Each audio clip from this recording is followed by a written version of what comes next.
What drove Sophia Bush and Chad Michael Murray apart after they fell in love on the set of One Tree Hill? Which classic sitcom star celebrated her on-screen husband's death with a round of champagne?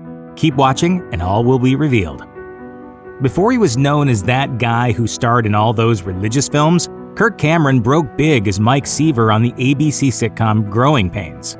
Alas, when he converted to Christianity near the end of the show's run, he became a holy terror. There are differing accounts of what exactly went down between Cameron and his co-star Julie McCullough, who played Julie Costello, but it's clear that neither one liked the other very much. There are two different versions of the story, though everyone besides Cameron tells the same one. In a 2017 interview with Wingman magazine, McCullough claimed that Cameron had her removed from the show because she'd posed nude in Playboy, which went against his newfound faith. He gave her an ultimatum, and that proved to be the end of her run. Cameron has never spoken publicly about the incident, but he was quite controlling on the set, which he admitted to in an interview with CBN. At times, he even forced writers to rewrite scenes that he deemed immoral. When you make a decision, like, I'm not comfortable saying that line or doing that scene, well, that meant that 11 writers had to come up with a new scene. Furthermore, he confessed to the Los Angeles Times in 2000 that he cut off contact with his Growing Pains castmates for quite some time. So it's not too hard to believe that he used his clout to kick someone off the show. As for McCullough, her Twitter feed makes it quite clear that she's still not a fan of her former co-star. She called him out in 2017 for his words about the victims of Hurricane Irma. Ross and Rachel were the couple on Friends that everyone couldn't stop talking about. But when they were on one of their famous breaks, Rachel tried to seduce Joshua, played by Tate Donovan. The two eventually had a brief relationship, but Joshua's arc is mostly remembered for the incredibly cringeworthy ways in which Jennifer Aniston as Rachel tried to seduce him. The writing made it uncomfortable, but there was another factor at play behind the scenes that made the relationship even more awkward. Aniston and Donovan had been a couple in real life, and they'd just broken up when he got the call to appear on Friends. He thought this might be a healthy way to move past the relationship, but he soon discovered that the opposite was true. In a 2013 interview with HuffPost Live, he admitted that filming romantic scenes with his ex was horrible, while also noting, I remember just getting back to my dressing room and just weeping. Donovan may have been able to laugh about it while looking back, but it was clearly a bad experience for him at the time. Charlie Sheen isn't exactly known for an even-tempered demeanor. He was famously fired from 2.5 Men in 2011 following a series of bizarre comments and behavior, and he quickly made enemies on his follow-up show as well. FX decided that they could make some money with the sitcom starring Sheen, so they hired him for the aptly named anger management. Working alongside Sheen was Selma Blair, who played his therapist and part-time lover, Kate. Alas, Sheen immediately got up to his old antics, including showing up late and being unprofessional on set. When Blair brought the issue up, Sheen turned on her. As one insider told E!, he went full throttle into getting her off the show immediately. Unsurprisingly for a Charlie Sheen vehicle, the environment on set was described as awkward and toxic for everyone. The real kicker was that Blair reportedly found out that she was fired via text message. Sometimes co-stars hit it off right away, only for the relationship to gradually deteriorate over time. But fortunately, Nina Dobrev and Paul Wesley experienced the complete opposite when they starred together on The Vampire Diaries. Dobrev played Elena, who was in a love triangle with Paul Wesley's Stefan and Ian Somerhalder's Damon. Alas, Dobrev and Wesley clashed immediately. They both stayed quiet about it at the time, but they've talked about it in the years since. During a 2019 appearance on the Directionally Challenged podcast, for example, Dobrev explained, "There's a fine line between love and hate, and we despised each other so much that it read as love." Wesley seconded these thoughts in an interview with Entertainment Tonight, as he admitted, "Creatively, it just wasn't in sync." Thankfully, this story has a happy ending. The timeline of their reconciliation is a little wonky, as Dobrev says it only took a few months, while Wesley claims it took a few seasons. But regardless, they eventually became friends. They only have praise for each other now, with both saying that they talk regularly. So now I just adore her, she adores me. Pretty much any fan of The X-Files knows that despite Mulder and Scully's crackling chemistry on screen, the actors who played them didn't get along off-screen. David Duchovny and Gillian Anderson played the famous FBI agents on the Fox drama, and their characters eventually went from professional partners to romantic pair.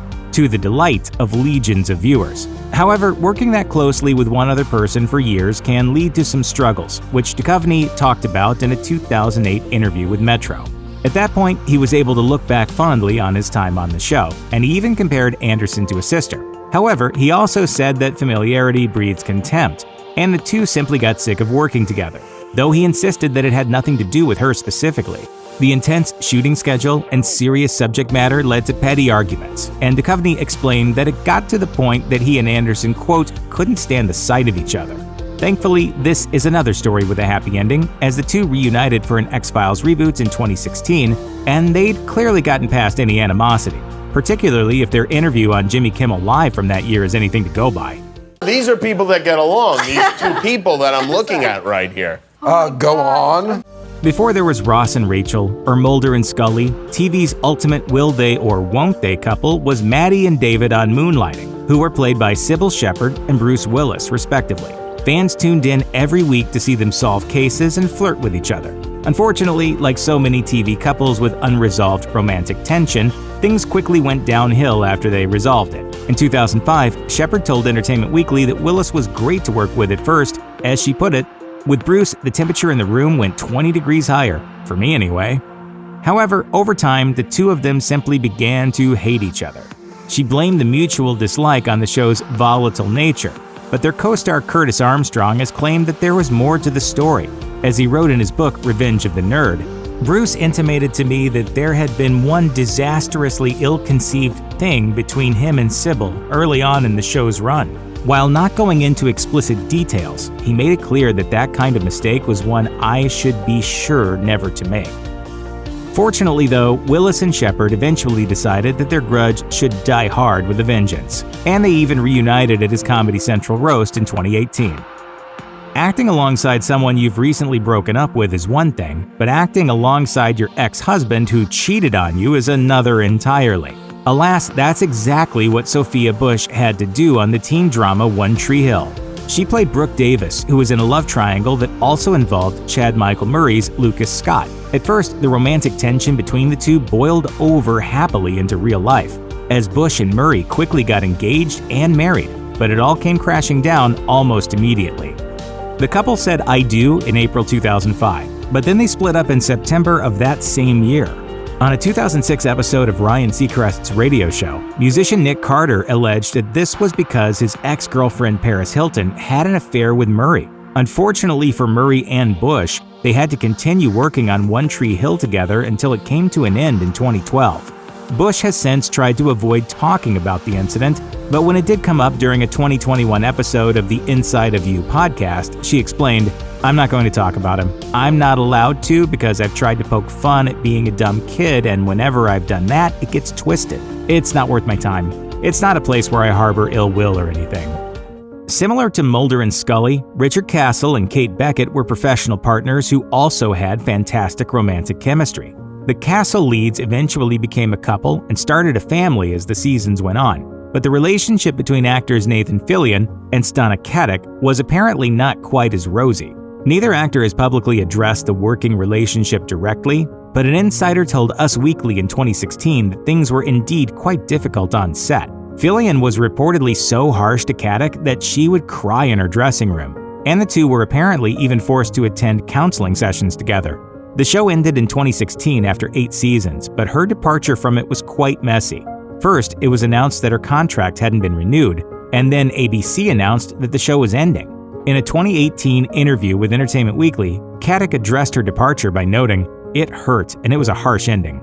However, she did also claim that she was still overall thankful for the experience.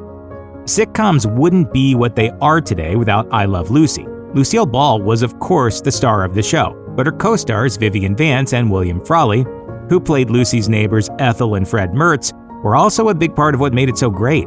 The always bickering couple had fantastic chemistry, but the fighting didn't end when the camera stopped rolling. Vance was only 2 years younger than Ball, but she was playing the wife of a man more than 2 decades her senior.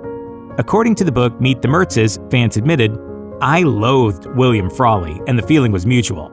Whenever I received a new script, I raced through it, praying that there wouldn't be a scene where we had to be in bed together." Frawley, in turn, didn't have very nice things to say, as he quipped, "She's one of the finest girls to come out of Kansas, but I often wish she'd go back there." According to an oft-repeated story, which was recorded in the book The Dead Celebrity Cookbook, Vance was at a restaurant when she learned that Frawley had died. Upon hearing the news, she ordered champagne for everyone. Whether or not this story is true, it accurately sums up the hostile working relationship between the two. Martin Lawrence is no stranger to controversy. His infamous Saturday Night Live monologue in 1994 reportedly got him a lifetime ban from the show, for example. His sitcom Martin, which ran on Fox from 1992 to 1997, was popular, but also not without controversy. A big reason for the show's success was Lawrence's chemistry with Tisha Campbell, who played his wife Gina. Alas, things were much rockier when the cameras weren't rolling. Campbell left the show in the 5th season and brought legal action against Lawrence for repeated and escalating sexual harassment, sexual battery, verbal abuse, and related threats. The case was ultimately settled out of court, and Campbell returned for the show's finale. However, since Lawrence wasn't allowed to be around her when she shot her scenes, it made for an awkward conclusion. In a 2020 interview with GQ, Lawrence claimed that the sexual harassment, quote, didn't happen. Meanwhile, Campbell revealed on an episode of The Talk that same year that due to the settlement agreement, she isn't allowed to speak about the matter in much detail. If you or anyone you know has been a victim of sexual assault, help is available. Visit the Rape, Abuse, and Incest National Network website or contact RAIN's National Helpline at 1-800-656-HOPE, 1-800-656-4673.